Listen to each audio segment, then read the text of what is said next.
जय श्री कृष्ण। राधे राधे मित्रों। जब हम भगवान से कुछ मांगते हैं तो वह हमेशा हमारी इच्छानुसार नहीं देते, बल्कि वही देते हैं जो हमारे लिए वास्तव में श्रेष्ठ और उचित होता है। एक बार फिर से आपका हार्दिक स्वागत करता हूं प्रेरणा पुंज चैनल पर। आप सुन रहे हैं श्रीमद् भगवद गीता की एक अद्भुत और प्रेरणादायक श्रृंखला जिसका नाम है भगवद गीता की सीख। आज हम बात करेंगे श्रीमद् भगवद गीता के दूसरे अध्याय की और समझेंगे कि इस अध्याय से हमें क्या क्या ज्ञान और प्रेरणा मिलती है, वह भी बहुत ही सरल भाषा और सहज शब्दों में। गीता के प्रथम अध्याय में हमने उस क्षण को देखा जब अर्जुन अपने जीवन की सबसे कठिन परीक्षा के सामने खड़े थे। कुरुक्षेत्र के उस विशाल युद्ध भूमि में जब उन्होंने अपनी ही आंखों से दोनों सेनाओं को देखा, दाएं बाएं अपने ही सगे संबंधी, गुरुजन, चचेरे भाई, मित्र और कुल के बुजुर्ग योद्धा खड़े थे, तो उनका मन एक भारी बोझ से दब गया। वह अर्जुन जिसने अनगिनत युद्ध लड़े थे, जो कभी अपने लक्ष्य से नहीं डगमगाया, वही आज भीतर से टूट गया। उसका हृदय करुणा से भर उठा, आंखें नम हो गईं, आवाज कांपने लगी।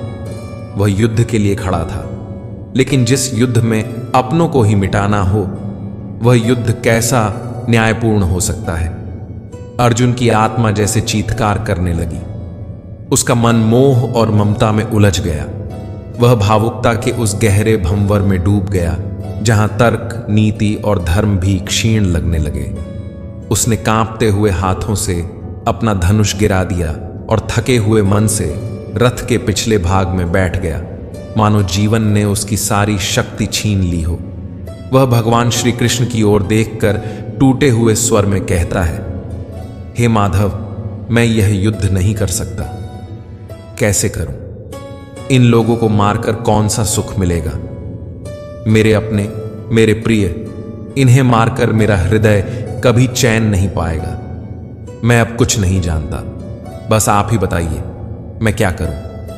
दोस्तों, भगवद गीता का दूसरा अध्याय हमें जीवन की उन गहराइयों से परिचित कराता है जहां भावनाएं, आत्मा, मृत्यु, पुनर्जन्म और निर्णय की शक्ति एक दूसरे से गूंथी हुई प्रतीत होती हैं। यह अध्याय न केवल हमारे आंतरिक संघर्षों को शांत करने का मार्ग दिखाता है, बल्कि यह भी सिखाता है कि क्रोध क्यों आता है, उसका मूल कारण क्या है और हम कैसे हर परिस्थिति में संतुलित और प्रसन्न रह सकते हैं। तो आइए मैं आपको लेकर चलता हूं इस अद्भुत और आध्यात्मिक यात्रा पर। श्रीमद् भगवद गीता अध्याय 2, सांख्य योग। इस अध्याय की शुरुआत होती है एक गहरे मानसिक द्वंद्व से जूझते अर्जुन से। वह अर्जुन जिसने युद्ध के मैदान में अनेक युद्ध लड़े थे, आज अपने ही संबंधियों के सामने कमजोर और हताश हो गया है। उसका मन दुख और मोह से भर उठा है। उसकी आंखों के सामने खड़े हैं भीष्म पितामह, जिनके चरणों में उसने बचपन बिताया है, गुरु द्रोणाचार्य, जिनसे धनुष बाण चलाना सीखा है, कृपाचार्य, जो सदैव मार्गदर्शक रहे हैं। इन सबको सामने देखकर अर्जुन का दिल भर आया। वह सोचने लगा, क्या मैं इन पूजनीय जनों पर बाण चला सकता हूं? क्या यह धर्म है? क्या अपनों को मारकर कोई सुखी हो सकता है? उसका मन विचलित हो गया। वह युद्ध भूमि में खड़ा होकर कांपता हुआ, आत्मग्लानि में डूबा, धनुष छोड़ देता है। कहता है, हे माधव, मैं युद्ध नहीं कर सकता।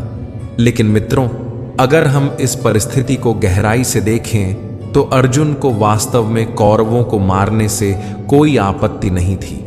उसकी परेशानी केवल उन बुजुर्ग और पूज्य जनों को देखकर थी जो उसे जीवन की हर राह पर दिशा दिखाते आए थे। वह सोच रहा था, कैसे बढ़ूं आगे? अर्जुन के मन में उस समय भावनाओं का तूफान उमड़ रहा था। वे एक योद्धा थे, लेकिन युद्ध भूमि में खड़े होकर एक ऐसे मोड़ पर पहुंच चुके थे जहां धर्म और मोह, कर्तव्य और करुणा, रक्त और रिश्तों के बीच की रेखाएं धुंधली हो चुकी थीं। उनके मन में न जाने कितनी आशंकाएं, न जाने कितने तर्क उठ रहे थे। अगर मैंने यह युद्ध किया तो अपने ही लोगों का विनाश कर बैठूंगा। इससे क्या मुझे सुख मिलेगा या केवल पाप का भागी बनूंगा? इन सवालों ने उन्हें भीतर से तोड़कर रख दिया था।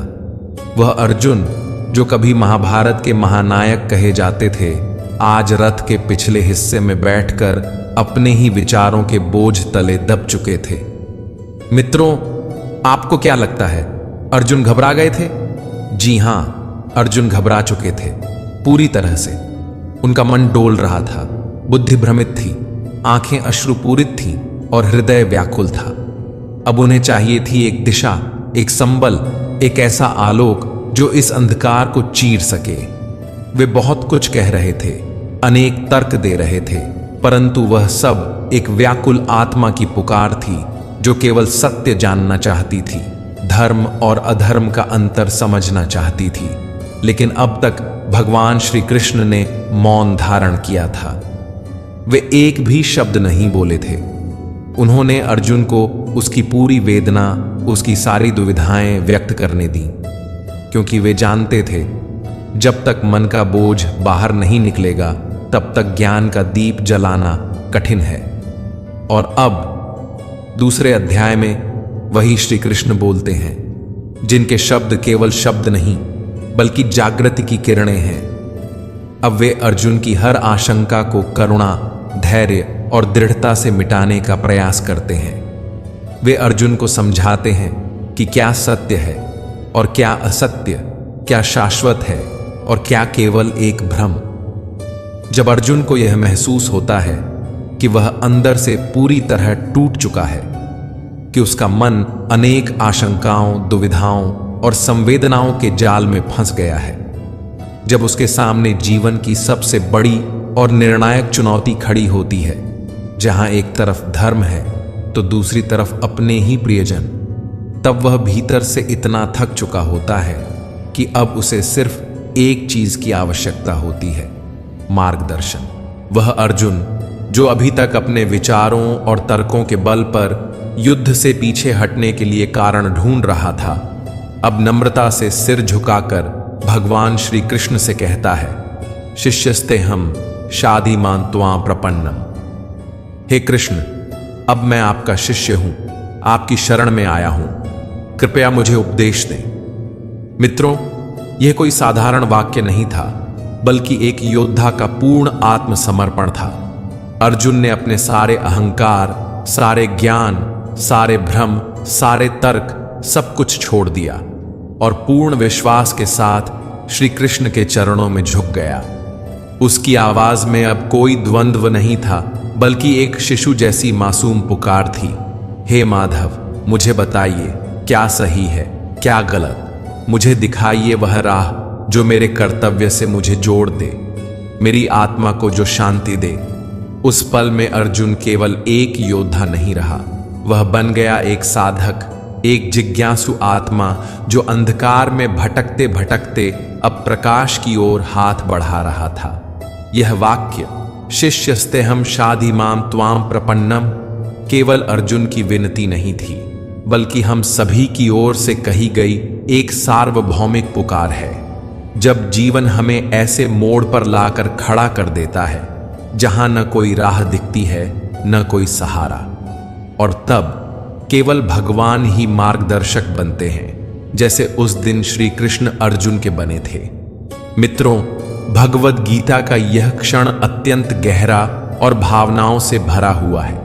यह केवल एक संवाद नहीं, बल्कि आत्मा की पुकार है, एक टूटे हुए योद्धा की, जो अब अपने अहंकार, अपने ज्ञान और अपने तर्कों को त्याग कर पूर्ण समर्पण के साथ भगवान के चरणों में झुक गया है। यह वह पवित्र क्षण है जब अर्जुन, जो श्री कृष्ण के न केवल परम मित्र बल्कि चचेरे भाई भी हैं, अब उन्हें केवल सखा नहीं बल्कि अपना गुरु स्वीकार करते हैं। वर्षों की मित्रता, स्नेह और साथ अब एक गुरु शिष्य के पवित्र संबंध में परिवर्तित हो जाती है। अर्जुन अपनी आत्मिक पीड़ा और मानसिक भ्रम को स्वीकार करता है। वह कहता है, हे कृष्ण, मुझ पर कार्पण्य दोष अर्थात कायरता और दुर्बलता हावी हो गई है। मेरा हृदय कर्तव्य से पीछे हट रहा है और मेरा आचरण अब एक वीर योद्धा का नहीं बल्कि एक भ्रमित और डरे हुए व्यक्ति का हो गया है। यह स्वीकार करना किसी भी योद्धा के लिए आसान नहीं होता, पर अर्जुन वास्तव में एक सच्चा साधक बन चुका था।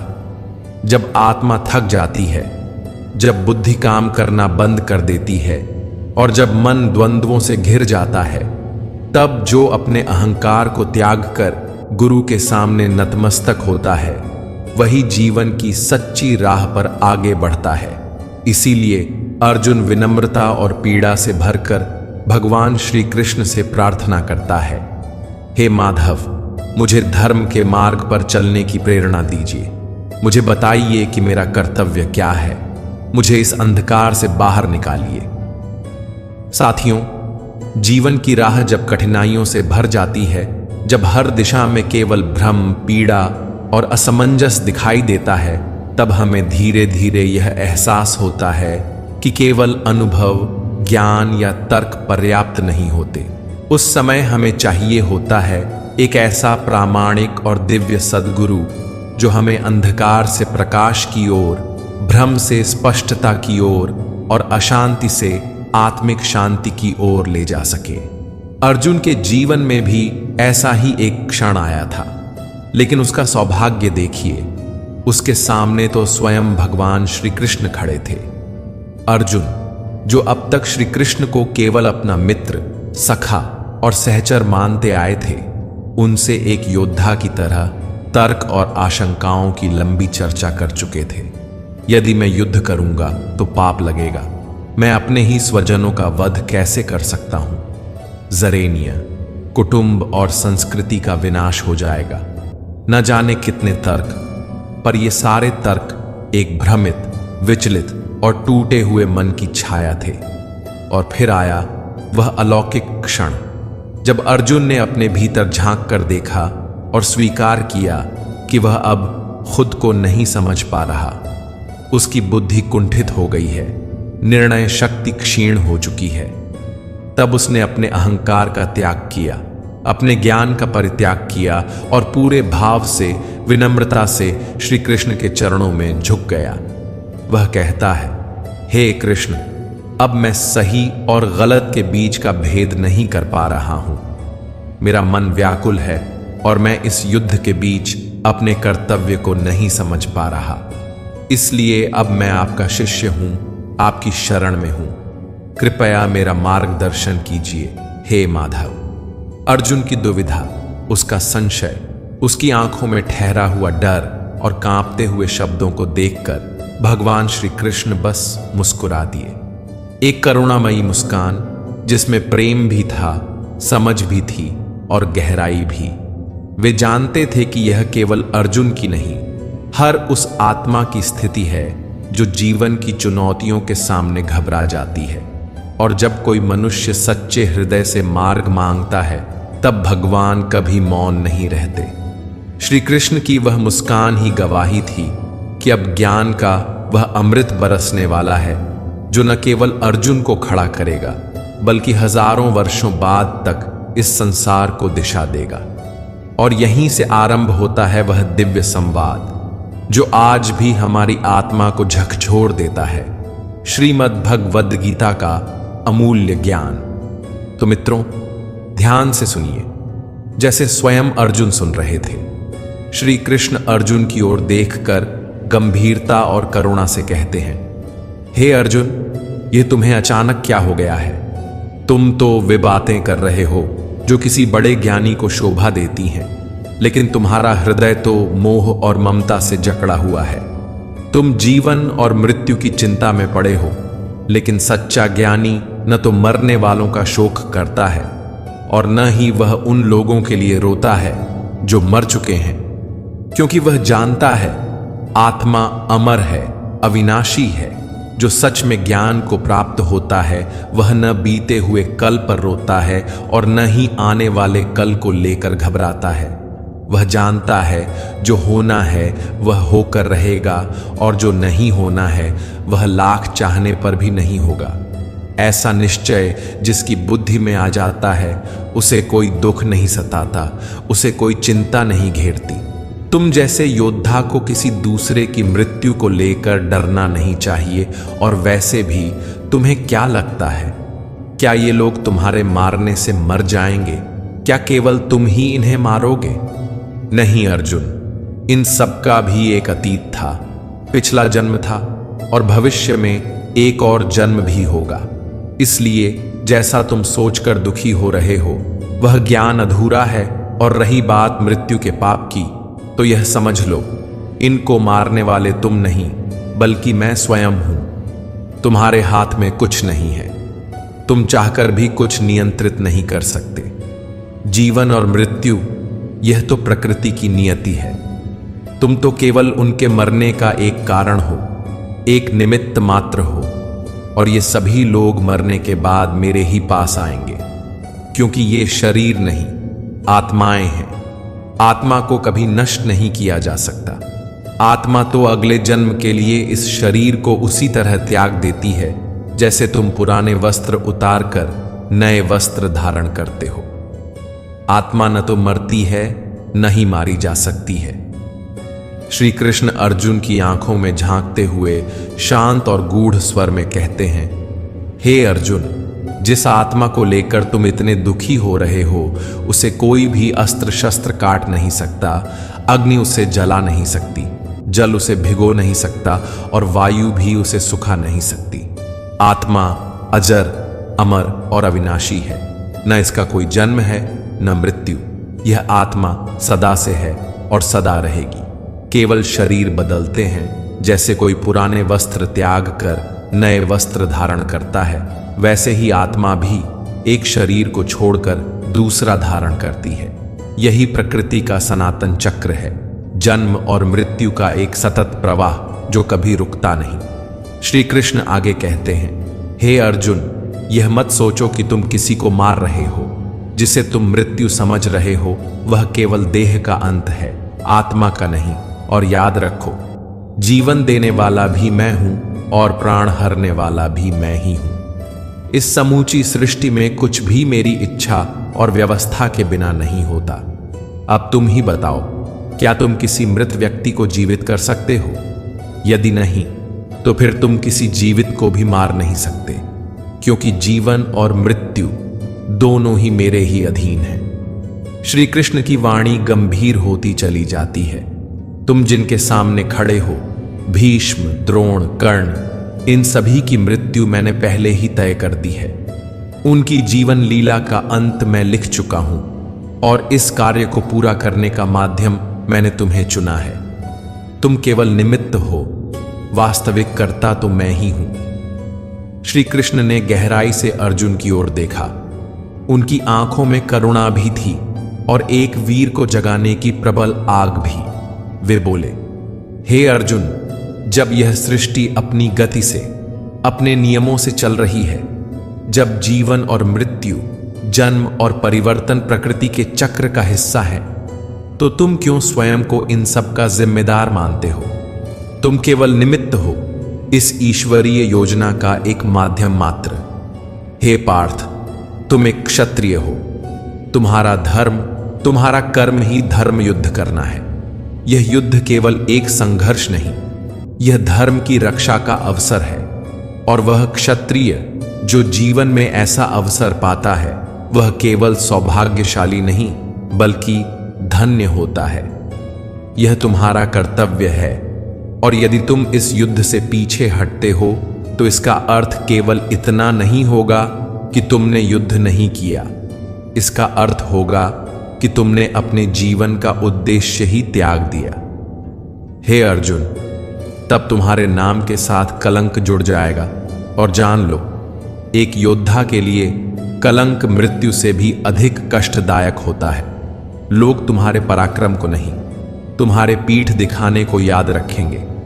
वे कहेंगे कि अर्जुन युद्ध से डर गया, अर्जुन अपने कर्तव्य से भाग गया। वे आगे कहते हैं, यह युद्ध अपनों और परायों का नहीं है, यह धर्म और अधर्म का युद्ध है। यह सत्य और असत्य की टक्कर है। तुम जिन्हें अपना कहकर मोह कर रहे हो, यदि वे अधर्म के पक्ष में हैं, तो तुम्हारा धर्म यही कहता है कि तुम उन्हें भी युद्ध भूमि में चुनौती दो, क्योंकि जो अधर्म के साथ खड़ा हो उसके विरुद्ध खड़े होना ही सच्चे क्षत्रिय का धर्म है। इसलिए हे अर्जुन, इस मोह को त्यागो, इस व्यर्थ के भावनात्मक बोझ को उतार फेंको, क्योंकि यह क्षण तुम्हें धर्म के मार्ग पर चलकर मोक्ष और मुक्ति की ओर ले जा सकता है। यदि तुम पीछे हटे तो केवल यह युद्ध ही नहीं हारेगा, तुम स्वयं को हार जाओगे, और तब यह संसार तुम्हारी वीरता नहीं, तुम्हारी कायरता की चर्चा करेगा। श्री कृष्ण की वाणी में अब करुणा नहीं, जागृति की ज्वाला थी। वह मित्र को नहीं, अब एक वीर योद्धा को पुकार रहे थे, उस अर्जुन को जो भ्रम और मोह में घिरकर अपनी ही पहचान भूल चुका था। हे अर्जुन, वे बोले, अगर आज तुम इस युद्ध भूमि से पीछे हटते हो तो याद रखना, सारा संसार तुम्हें कायर, नपुंसक और डरपोक कहेगा। वे लोग जो कभी तुम्हारे पराक्रम की सराहना करते थे, जिनकी आंखों में तुम्हारे लिए सम्मान था, वही लोग तुम्हारा उपहास करेंगे, तुम्हारी वीरता पर प्रश्न उठाएंगे। उनकी बातों से तुम्हारे हृदय को जो पीड़ा होगी वह किसी भी मृत्यु से अधिक गहरी होगी। इसलिए हे पार्थ, अब सुख दुख, लाभ हानि, जय पराजय, इन सब को छोड़ दो। अपने विचारों को स्थिर करो, अपने मन को धर्म के लिए अडिग बनाओ और वीरता के साथ धनुष उठाओ। यह युद्ध ही तुम्हारा मार्ग है, और इस मार्ग पर चलकर या तो तुम युद्ध में वीर गति को प्राप्त कर मेरे चरणों में आओगे, या फिर विजयी होकर इस धरती पर धर्म की स्थापना करोगे और यश की प्राप्ति करोगे। दोनों ही स्थितियां तुम्हारे लिए कल्याणकारी हैं। और फिर श्री कृष्ण अर्जुन को उस महान सूत्र की ओर ले जाते हैं जो युगों युगों से हर साधक, हर कर्मयोगी के जीवन का आधार रहा है। वे कहते हैं, कर्मण्येवाधिकारस्ते मां फलेषु कदाचन, मां कर्म फल हेतुर्भूर्मा ते संगोस्त्व कर्मणि। अर्थात हे अर्जुन, तुम्हारा अधिकार केवल कर्म करने में है, परंतु उस कर्म के फल पर तुम्हारा कोई अधिकार नहीं है। तुम कर्म को फल के लिए मत करो और न ही कर्म न करने में आसक्त हो जाओ। तुम कर्म करने से पहले ही उसके परिणामों को लेकर डर रहे हो, घबरा रहे हो, लेकिन यह मत भूलो, फल देने वाला मैं हूं। तुम्हारा कर्तव्य है केवल कर्म करना, निष्काम भाव से, बिना मोह, बिना आशा, बिना भय के। और जब तुम ऐसा करोगे तब मैं स्वयं तुम्हारे हर कर्म को धर्म में बदल दूंगा। तुम अपना काम करो अर्जुन, मैं अपना कार्य कभी नहीं टालता। तुम्हारा एक एक कदम यदि वह धर्म के लिए है तो मैं उसे स्वयं संवार दूंगा। श्री कृष्ण की गूढ़ और गहन बातों को सुनकर अर्जुन का मन कुछ क्षणों के लिए शांत हुआ, लेकिन भीतर अब भी एक हलचल बाकी थी, एक प्रश्न जो उसकी आत्मा को कचोट रहा था। वह श्री कृष्ण की ओर देखा। उसकी आंखों में अब डर या मोह नहीं था, बल्कि जिज्ञासा और सीखने की विनम्रता थी। धीरे से, थोड़ा संकोच और बहुत सारी आशा के साथ अर्जुन ने पूछा, हे माधव, आपने कहा कि मैं अपने विचारों को स्थिर रखूं, अपने मन और भावनाओं को नियंत्रण में लाऊं, पर बताइए यह मैं कैसे करूं? श्री कृष्ण ने अर्जुन के भीतर उठते इस सुंदर और गहरे प्रश्न को अत्यंत प्रेम और गंभीरता से सुना।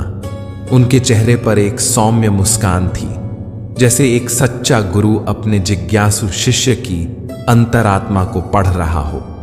फिर वे मधुर लेकिन दृढ़ स्वर में बोले, हे अर्जुन, जो व्यक्ति अपने मन की समस्त इच्छाओं को त्याग देता है, जो अपने कर्मों के फलों को लेकर न कोई अपेक्षा करता है और न ही चिंता करता है, वही व्यक्ति स्थिर बुद्धि कहलाता है।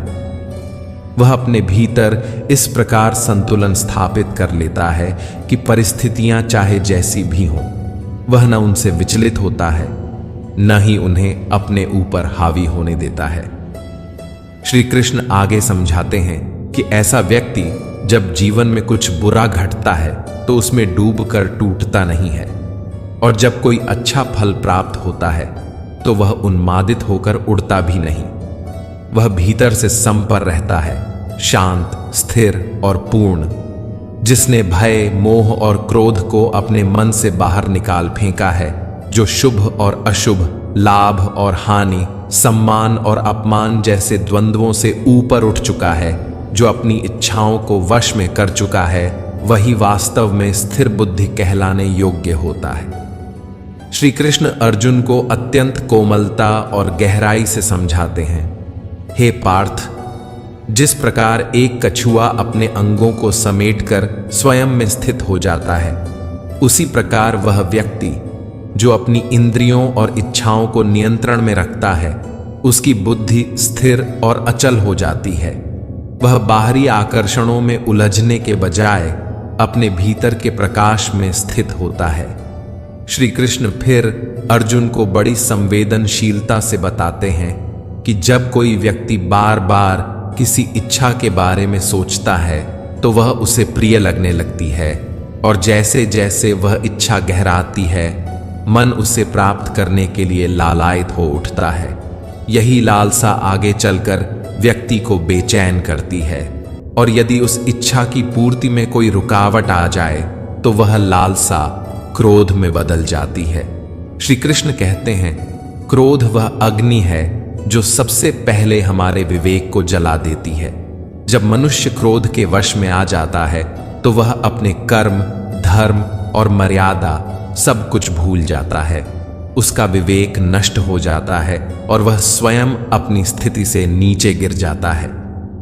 इस गहराई में छिपा संदेश केवल अर्जुन के लिए नहीं था, यह उन सभी के लिए था जो इच्छाओं और भावनाओं के तूफान में बह जाते हैं और अपने भीतर की स्थिरता खो बैठते हैं। श्री कृष्ण आगे कहते हैं, परंतु जो व्यक्ति अपनी इच्छाओं को वश में कर लेता है, जो उनका सेवक नहीं बनता, वह भीतर से शुद्ध हो जाता है। जब उसके अंतर्मन से द्वंद्व और अशांति मिट जाती है, तब उसका सारा दुख समाप्त हो जाता है, और जब वह दुखों के कारणों से मुक्त हो जाता है, तब उसकी बुद्धि स्थिर हो जाती है। वे अर्जुन को समझाते हुए कहते हैं, हे पार्थ, वह मनुष्य जो अपनी इच्छाओं और कामनाओं से मुक्त नहीं हो पाता, वह कभी भी शांति को नहीं प्राप्त कर सकता। और सोचो, जब भीतर शांति ही नहीं होगी तो वह जीवन में सच्चा सुख कैसे पाएगा। उसका मन सदैव भटका रहेगा, वह भीतर ही भीतर अशांत रहेगा, व्याकुल रहेगा। फिर श्री कृष्ण एक सुंदर उपमा देते हैं। ऐसा व्यक्ति उस नाव के समान होता है जो कभी इधर कभी उधर अपनी इच्छाओं की तेज हवाओं से इधर उधर बहती रहती है। उसके जीवन की कोई दिशा नहीं होती, कोई स्थिरता नहीं होती। वह हर समय अपने मन की लहरों में उलझा रहता है, कहीं कुछ पाने की लालसा, कहीं खो देने का डर, और इस द्वंद्व में वह स्वयं को खो देता है। परंतु वह व्यक्ति जो अपनी इच्छाओं को वश में कर लेता है, जिसकी बुद्धि स्थिर हो जाती है, वह उस गहरे शांत समुद्र के समान होता है, जिसमें चाहे कितनी ही नदियां आकर मिलें, वह कभी उफनता नहीं, डोलता नहीं। वह हर स्थिति में संतुलित रहता है, स्थिर रहता है। श्री कृष्ण अंत में कहते हैं, हे अर्जुन, ऐसा ही स्थिर बुद्धि प्राणी जो न कामनाओं में बहता है, न क्रोध में जलता है, वह मृत्यु के बाद मेरी ही शरण में आता है। वही मुझे प्राप्त करता है, वही मोक्ष को प्राप्त करता है। क्योंकि जब मन शांत होता है, तब आत्मा परमात्मा से मिलती है। मित्रों, जीवन की सबसे गहरी सच्चाइयों में से एक है मृत्यु। और शायद हम में से अधिकांश ने कभी न कभी किसी प्रियजन को खोने का दर्द सहा है, और जो अब तक इस पीड़ा से नहीं गुजरे हैं, उन्हें भी यह समझना चाहिए कि एक न एक दिन जीवन में ऐसा क्षण अवश्य आएगा जब हम किसी बहुत अपने को खो देंगे या फिर स्वयं इस संसार को छोड़ देंगे। यह एक कठोर सच्चाई है, लेकिन इसमें उदासी में डूबने की आवश्यकता नहीं है, क्योंकि स्वयं भगवान श्री कृष्ण ने हमें यह दिव्य ज्ञान दिया है कि हम न तो अपने जन्म से पहले थे न मृत्यु के बाद रहेंगे, परंतु फिर भी हम पूर्ण रूप से समाप्त नहीं होते। हम आत्मा रूप में इस ब्रह्मांड में सदा किसी न किसी रूप में विद्यमान रहते हैं। तो जब हमारी आत्मा अमर है, जब यह नष्ट नहीं होती, तो फिर मृत्यु से डरना कैसा?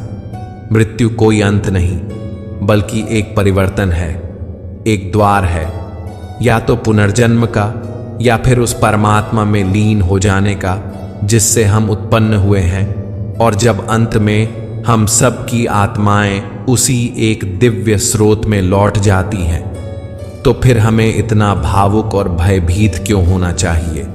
श्री कृष्ण कहते हैं, हम यह शरीर नहीं हैं, यह तो एक अस्थाई वस्त्र है जिसे आत्मा कुछ समय के लिए धारण करती है। हम आत्मा हैं, शुद्ध, शाश्वत, अमर, और वह आत्मा परमात्मा का ही अंश है। जब हमारी सच्ची पहचान ही ईश्वर से जुड़ी है, जब हमारे भीतर वह दिव्य चिंगारी है, तो फिर क्यों ना हम इसी जीवन में उस परमात्मा से मिलने का प्रयास करें। ये संसार, ये संबंध, ये मोह सब माया है। ये केवल एक नाटक है, एक लीला है जिसे परमात्मा ने रचा है। दोस्तों, अर्जुन भी उस क्षण गहरे मोह और भावनात्मक भ्रम में फंसे हुए थे। उनका मन अपनों के प्रति प्रेम, संबंधों और संवेदनाओं से इतना भर गया था कि वे यह समझ ही नहीं पा रहे थे कि उन्हें क्या करना चाहिए। जब भी हम जीवन में कोई बड़ा निर्णय लेने लगते हैं, तब ठीक ऐसी ही स्थिति हमारे साथ भी होती है। एक ओर हमारा मोह, लगाव, रिश्ते और भावनाएं होती हैं, और दूसरी ओर हमारा कर्तव्य, हमारा लक्ष्य और जीवन का सत्य मार्ग। श्री कृष्ण हमें यही सिखाते हैं कि जब निर्णय लेने का समय आता है, तो हमें यह स्पष्ट रूप से देखना होता है कि कहीं हमारा मोह ही तो हमें अपने धर्म और कर्तव्य से भटका नहीं रहा। यही मोह हमें उस रास्ते से दूर करता है जो वास्तव में हमें हमारी मंजिल तक ले जा सकता है। उदाहरण के तौर पर मान लीजिए कि आपको घर से दूर किसी दूसरे शहर में पढ़ाई के लिए जाना है, या अपने सपनों को पूरा करने के लिए परिवार से दूर जाना पड़ रहा है। ऐसे समय में आपके मन में भावनाएं उमड़ेंगी। माँ बाप का स्नेह, घर की यादें, वह सुरक्षा का भाव, यह सब मोह की डोर बनकर आपको रोकना चाहेगा।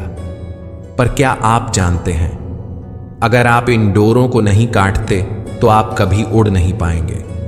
ठीक यही अर्जुन की भी स्थिति थी। उसके मोह ने उसके कर्तव्य को धुंधला कर दिया था। वह धर्म और अधर्म के बीच फर्क नहीं कर पा रहा था, क्योंकि उसका दिल अपनों के लिए रो रहा था। मित्रों, हर निर्णय में, हर मोड़ पर हमें यह पहचानना बहुत जरूरी होता है कि हमें क्या छोड़ना होगा और क्या थामना होगा। सफलता और आत्मिक संतुलन तभी मिलते हैं जब हम मोह से ऊपर उठकर यह समझ पाते हैं कि हमारा सच्चा कर्तव्य क्या है और उसके लिए कौन सा त्याग आवश्यक है। इसके बाद आइए उस गहराई को समझें जहां हमारी समस्याओं की असली जड़ छुपी होती है। मित्रों, हमारे जीवन के दुखों का सबसे बड़ा कारण कोई बाहरी परिस्थिति नहीं है, वह है हमारी अपनी इच्छाएं और उन इच्छाओं के बारे में बार बार सोचते रहना। हम किसी चीज को चाहते हैं, बार बार उसकी कल्पना करते हैं, मन में उसके रंगीन चित्र बनाते हैं, और धीरे धीरे वह इच्छा हमारी जरूरत नहीं, हमारा जुनून बन जाती है। जब हम उन इच्छाओं को पूरा करने के लिए प्रयास करते हैं, तो हम पूरे मन से, पूरी उम्मीद के साथ जुट जाते हैं। लेकिन जैसे ही किसी कारणवश वो प्रयास विफल हो जाते हैं, तो उसी क्षण हमारे भीतर एक आग जन्म लेती है।